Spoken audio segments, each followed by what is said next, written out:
Hello friends, I CMA Sangeet Saurav has came up today with latest government job notification for Junior Executive Finance and Accounts in WBSETCL, that is West Bengal State Electricity Transmission Company Limited. But before that, if you are new to our channel, then please like the video, share the video and subscribe our channel so that you don't miss a single government job alert.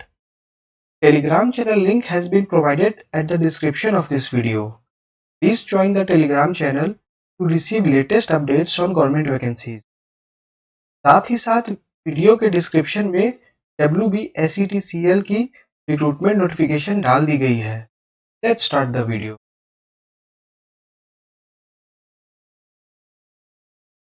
Company का नाम है WBSETCL, that is West Bengal state electricity transmission company limited, जो कि एक government of waste Bengal enterprise है, यानी state government company है। और पोस्ट का नाम है junior executive finance accounts and the starting date of online application is 26th of April 2003 और जो क्लोजिंग डेट ऑफ एप्लीकेशन है दैट इज मई 2003। और वैकेंसी जो आई हुई है, वैकेंसी पोस्ट का नाम है junior executive finance and accounts. Total 11 seats है इसमें। और जहाँ तक पे स्केल का सवाल है, pay scale would range between ₹400 to ₹1,08,200 पर मंथ, जो कि basically level 7 of government of waste Bengal के हिसाब से है। और जहाँ तक क्वालिफिकेशन का सवाल है, तो उन्होंने बताया है कि graduate in any discipline from UGC recognised university with inter CA ICWA और 1 year PG diploma in finance and accounts और any higher qualification in finance and accounts with duration at least 1 year from any university recognized by UGC institute approved by AICTE। तो इन्होंने बोला है कि जो पहली condition है, essential condition, that is basically the student should be A graduate. तो उन्हें सबसे पहली कंडीशन क्या है कि जो एप्लीकेंट है वो ग्रेजुएट होने चाहिए फ्रॉम यूजीसी रिकॉग्नाइज्ड यूनिवर्सिटी। और साथ ही साथ उन्होंने बोला है कि इंटर सीए या इंटर आईसीडब्ल्यू, यानी अगर आप सीए इंटर हो तो आप अप्लाई कर सकते हो इस पोस्ट को। अगर आप सीएमए इंटर हो तो भी आप अप्लाई कर सकते हो।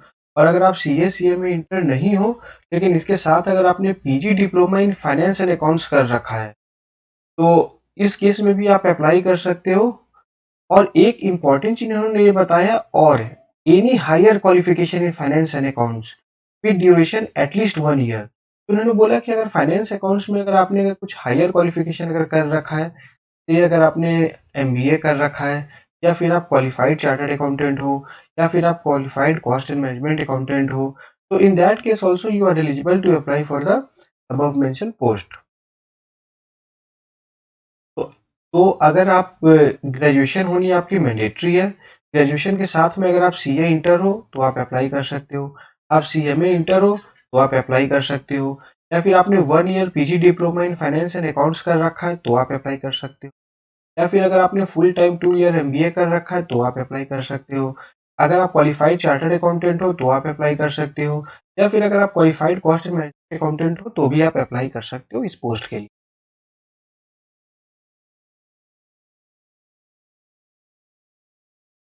एक इम्पॉर्टेंट कंडीशन जो उन्होंने यहाँ बता रखा है, ये स्टेट गवर्नमेंट वैकेंसी है और वैकेंसी वेस्ट बंगाल गवर्नमेंट की है। तो इन्होंने बता रखा है कि candidate must have the ability to read speak and write in Bengali और नेपाली लैंग्वेज। यानी अगर आपको अगर अगर बंगाली अगर आपको अगर आती है तो ही आप इस वैकेंसी को अप्लाई कर सकते हैं। अगर आप read speak and right Bengali अगर आपको नहीं आती है, या फिर अगर आपके पास वेस्ट बंगाल का डोमिसाइल नहीं है, तो in that case you are not eligible to apply for this post. Because अगर आपकी अगर रिटर्न में अगर निकल भी जाती है तो फिर eight the time of interview, क्योंकि आपको अगर बंगाली नहीं आती होगी तो हायर चांसेस है कि आपका एप्लीकेशन रिजेक्ट किया जा सकता है, eight the time of interview आपको रिजेक्ट किया जा सकता है। तो बेसिकली ये वैकेंसी जो है, ये the applicant who are having the domicile of waste Bengal, they are only advised to apply for this post. जहाँ तक कंपेंसेशन का सवाल है, तो उन्होंने पहले ही बता रखा है कि जो पे स्केल है दैट वुड बी 37,400 टू 1,08,200। ये तो बेसिक हो गया बेसिक। लेकिन बेसिक के अलावा कंपनी ने बता रखा है कि बेसिक के अलावा कंपनी जो है वो डीए देगी, जो एम्प्लॉय है उन्हें डीए भी देगी, एचआरए हाउस रेंट अलाउंस भी देगी, मेडिकल अलाउंस भी देगी, इलेक्ट्रिसिटी अलाउंस भी देगी, एलटीसी भी देगी, HTC, EPF, gratuity, benefits for indoor treatment in leading hospital for self and dependent, leave encashment, children education expenses and other allowances as per rule of the company। Basically जहां तक देखा जाए तो एक अच्छा एक बेसिक दे रही है कंपनी, और बेसिक के साथ में भी बहुत सारे परक्यूसिट्स है जो कंपनी दे रही है, जिस कारण से आपकी जो ग्रॉस एमोलमेंट्स ग्रॉस सैलरी है वो काफी अच्छी बनेगी अगर आपकी इसमें सिलेक्शन अगर हो जाती है। जहां तक एज लिमिट का सवाल है तो उन्होंने बता रखा है कि the age of the applicant should between 18 years to 32 years. यानी अगर आप जनरल कैटेगरी से अगर आप बिलोंग करते हो तो फिर आपकी जो अपर एज लिमिट है that would be 32 years age on 1st of January 2023। However अगर रिजर्व कैटेगरी से हो, अगर आप एस टी एस सी से हो, तो फिर एस टी एस सी के केस में आपको 5 ईयर्स का एज रिलैक्सेशन मिल जाएगा। ये देखिए age relaxation S T S C हो तो आपको 5 ईयर्स का एज रिलैक्सेशन मिल जाएगा, यानी आप 37 ईयर्स के हो तो भी आप भर सकते हो। अगर आप ओबीसी से अगर आप हो तो आपको 3 ईयर्स का एज रिलैक्सेशन मिल जाएगा। मतलब अगर अगर आप 35 ईयर्स के हो तो भी आप इसे भर सकते हो। और अगर आप पीडब्ल्यूडी हो इन दैट केस आपको 10 ईयर का एज रिलैक्सेशन मिल जाएगा। मतलब अगर आप 42 ईयर्स के भी अगर आप हो तो भी आप इस पोस्ट के लिए आप अप्लाई कर सकते हो।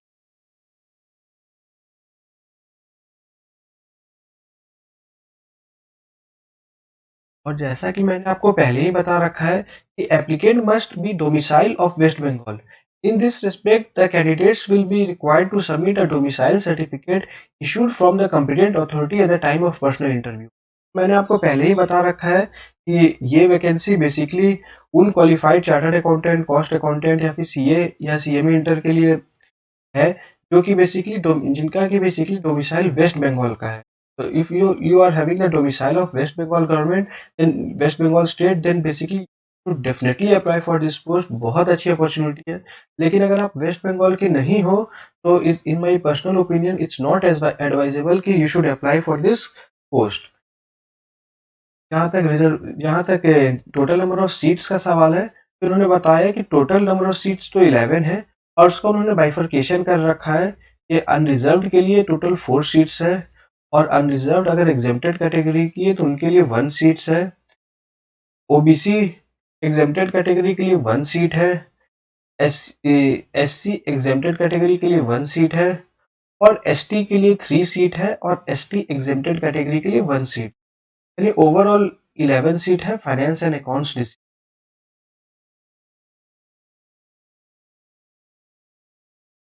जहाँ तक मोड ऑफ सिलेक्शन का सवाल है, उन्होंने बताया है कि selection of candidate for all post will be made on the basis of performance of eligible candidates in the online test that is CBT and personal interview.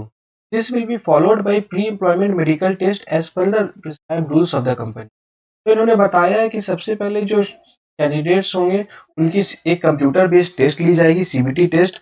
और जो कैंडिडेट सीबीटी टेस्ट में क्वालिफाई करते हैं उन candidates का personal interview लिया जाएगा। और फिर जो कैंडिडेट्स ऑनलाइन सीबीटी टेस्ट और पर्सनल इंटरव्यू दोनों के अक्यूमुलेटेड मार्क्स मिलाकर अगर क्वालिफाई करेंगे तो फिर उन कैंडिडेट्स का प्री एम्प्लॉयमेंट मेडिकल टेस्ट होगा। और अगर आप प्री एम्प्लॉयमेंट मेडिकल टेस्ट में अगर आप पास कर जाते हो तो फिर इन दैट केस आपको ऑफर ऑफ एम्प्लॉयमेंट WBSETCL की तरफ से आपको दिया जाएगा। यहाँ एक इम्पॉर्टेंट बात इन्होंने बता रखा है कि if large number of applications are received for a particular post, the CBT may be conducted in multiple sessions shift with different set of question papers, and in such cases normalization formula as approved by WBSETCL and accepted industry wide shall be adopted for preparation of merit list। तो इन्होंने बोला कि exam अगर number of candidate अगर ज्यादा हो गए तो क्वाइट ऑब्वियस सी बात है कि इन्हें मल्टीपल सेशन में इन्हें एग्जाम लेना पड़ेगा। और अगर मल्टीपल सेशन में अगर ये एग्जाम लेते हैं तो ये भी क्वाइट ऑब्वियस है कि क्वेश्चन जो है वो अलग अलग सेशन के अलग अलग होंगे। और क्वेश्चन अगर अलग होंगे तो फिर देर आर चांसेस कि डिफिकल्टी लेवल में भी थोड़ी सी स्लाइट वेरिएशन आ जाए। तो इस केस में इन्होंने बोला है कि अगर होता है कि मल्टीपल सेशन में अगर एग्ज़ाम लेना पड़ता है और उस वजह से अगर कोई डिफ़िकल्टी लेवल में अगर थोड़ी-सी अगर चेंजेज़ अगर आ जाती है, तो इन दैट केस इन्होंने बोला है कि ये नॉर्मलाइज़ेशन फ़ॉर्मूला लगाएँगे। जैसे कि बहुत सारे गवर्नमेंट एग्ज़ामिनेशंस में जहाँ मल्टीपल सेशन में एग्ज़ामिनेशन होती है, जैसे एसएससी में भी ऐसा होता है, रेलवे में भी होता है। बहुत सारे एग्ज़ामिनेशन है जहाँ पे नॉर्मलाइज़ेशन फ़ॉर्मूला लगाया जाता है और उस नॉर्मलाइज़ेशन फ़ॉर्मूला लगा के आपके नंबर को इक्वेट किया जाएगा, ताकि किसी भी प्रकार का कोई डिफरेंसेस जो है मल्टीपल सेशन में अपीयर करने के कारण कैंडिडेट्स का ना रह जाए। तो उन्होंने बता रखा है कि नॉर्मलाइजेशन का जो फॉर्मूला होगा, वो फॉर्मूला वुड बी एक्सेप्टेड, जो बेसिकली इंडस्ट्री में जो एक्सेप्टेड फॉर्मूला जो चलता है, उस हिसाब से ही उस फॉर्मूला को डिराइव करके नॉर्मलाइजेशन कैंडिडेट्स को मार्क्स पे लगाया जाएगा, अगर मल्टीपल सेशन में एग्जामिनेशन अगर कंडक्ट करवाई जाती है तो। और अगर सिंगल सेशन में ही एग्जामिनेशन हो जाते हैं, बहुत ज़्यादा नंबर ऑफ एप्लीकेंट नहीं होते हैं, फिर नॉर्मलाइजेशन का फिर कोई क्वेश्चन अराइज ही नहीं होता। इन्होंने ये भी बता रखा है कि the candidates will be shortlisted for interview in the ratio 1:3 in each category based on the performance in the online C. तो इन्होंने बोला है कि 1:3 के रेशियो में कैंडिडेट्स को शॉर्टलिस्ट किया जाएगा सीबीटी के मार्क्स के। तो से जैसे जनरल कैटेगरी में उन्होंने बोला 4 सीट्स टोटल है, तो टोटल 12 कैंडिडेट्स को शॉर्टलिस्ट किया जाएगा इंटरव्यू को। उसी हिसाब से ओबीसी में इन्होंने बताया कि 1 सीट है, तो इसका मतलब 3 सीट्स इन्हें बुलाएंगे ये लोग इंटरव्यू में। और इसी हिसाब से जैसे डिफरेंट डिफरेंट कैटेगरीज है, जैसे एसटी में उन्होंने 4 सीट बोला है, तो 12 सीट्स कैंडिडेट्स को ये बुलाएंगे इंटरव्यू के लिए। इन्होंने बोला है कि final selection will be made on the basis of fulfilment of prescribed eligibility criteria, combined performance in online test that is CBT and interview, fitness in pre-employment medical examination, available vacancies and existing reservations rules of the government of West Bengal। तो जैसा कि मैंने आपको पहले ही बता रखा है कि आपने जो online examination that is CBT में आपने जितना मार्क्स ऑब्टेन किया है, उसको ऐड किया जाएगा। साथ ही आपने इंटरव्यू में जितना मार्क्स ऐड किया, उसको ऐड किया जाएगा। उन दोनों को मिला के आपकी मेरिट लिस्ट बनाई जाएगी कैटेगरी वाइज। और कैटेगरी वाइज मेरिट लिस्ट बनाने के बाद जो कैंडिडेट फाइनली सेलेक्ट होंगे, उनका फिर प्री एम्प्लॉयमेंट मेडिकल एग्जामिनेशन होगा।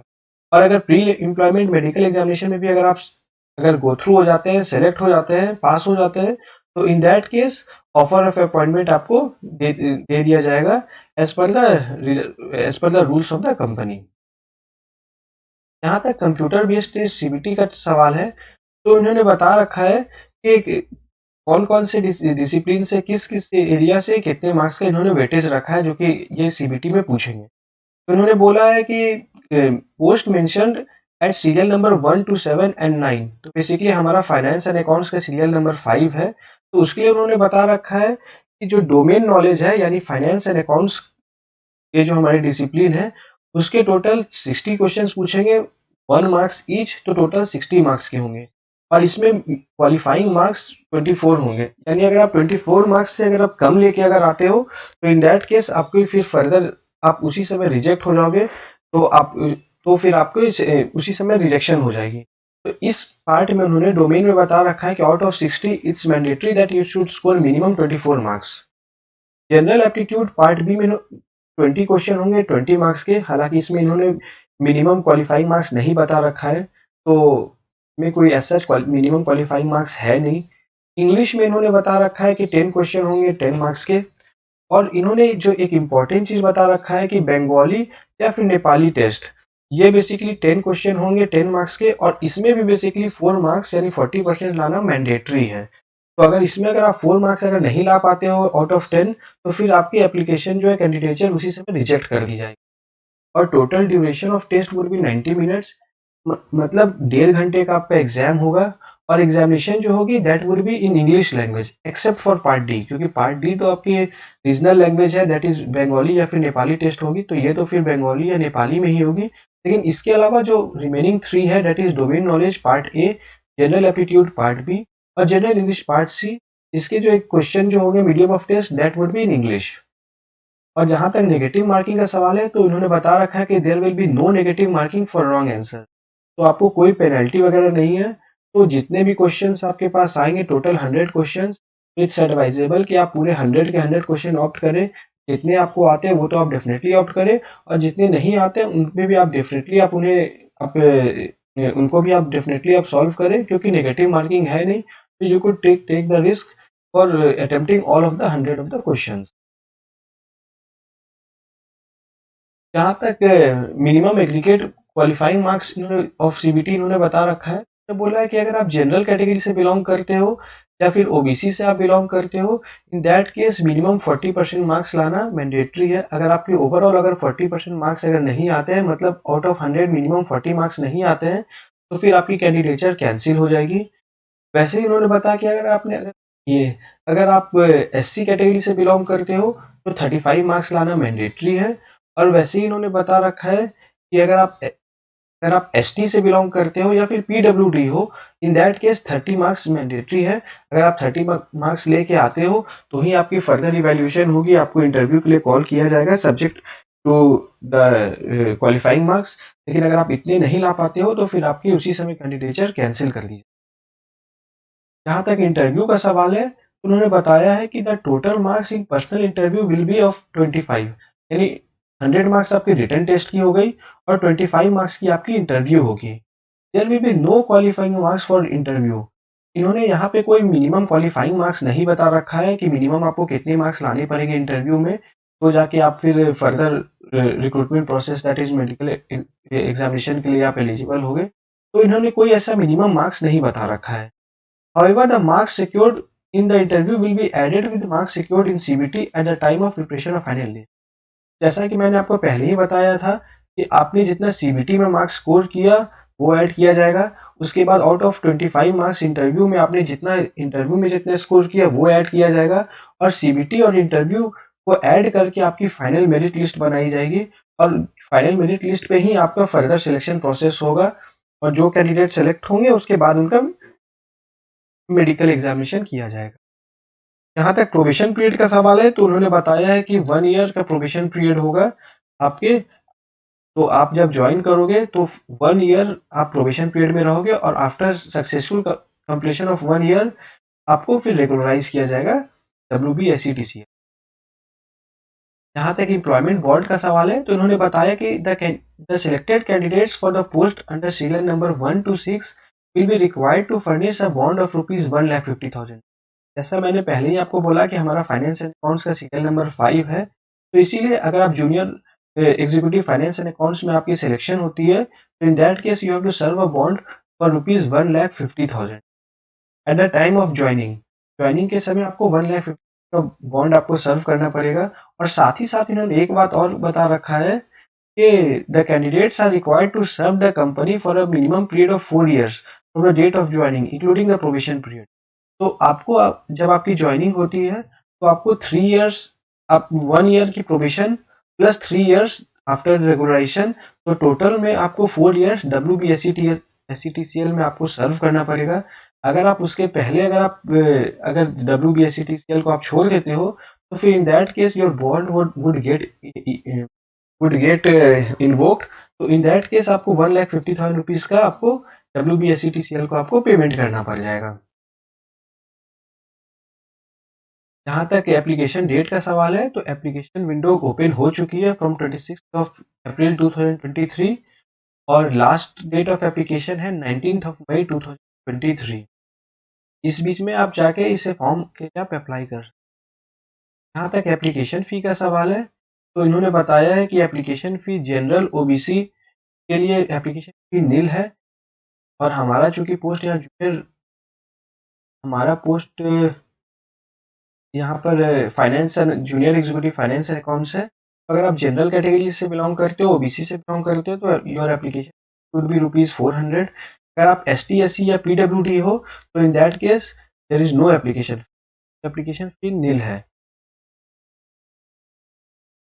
एक चीज और बता रखा है कि candidates employed in government department, PSU, autonomous bodies will have to produce no objection certificate NOC at the time of personal interview, otherwise their candidature will not be considered। तो इन्होंने बता रखा है कि अगर आप किसी गवर्नमेंट सेंट्रल गवर्नमेंट डिपार्टमेंट में काम कर रहे हो, या स्टेट गवर्नमेंट डिपार्टमेंट में आप काम कर रहे हो, या फिर सेंट्रल पीएसयू में काम कर रहे हो, या स्टेट पीएसयू में काम कर रहे हो, या फिर किसी ऑटोनोमस बॉडीज में आप काम कर रहे हो, तो इन दैट केस बेसिकली ये कहना चाहते हैं कि अगर आप गवर्नमेंट एम्प्लॉयमेंट में अगर आप हो, तो at the time of interview आपको अपने कंसर्न डिपार्टमेंट से नो ऑब्जेक्शन सर्टिफिकेट प्रोड्यूस करना पड़ेगा। अगर आप no objection certificate at the time of interview अगर आप प्रोड्यूस नहीं कर पाते हो, तो in that case your candidature would be cancelled, तो फिर आपको फर्दर रिक्रूटमेंट प्रोसेस के लिए आपको कंसिडर नहीं किया जाए। और एक लास्ट पॉइंट इन्होंने बता रखा है कि all position are transferable anywhere in West. तो चूंकि ये वेस्ट बंगाल स्टेट की रिक्रूटमेंट नोटिफिकेशन है, वैकेंसी है, इसलिए इसमें ट्रांसफर भी जो होगी वो थ्रू आउट वेस्ट बंगाल ही होगी, वेस्ट बंगाल के बाहर ट्रांसफर नहीं किया जाए। Friends, this is all government job updates as of now. Very soon I'll come up with another government job vacancies. Till then, take care and subscribe our channel. Thank you.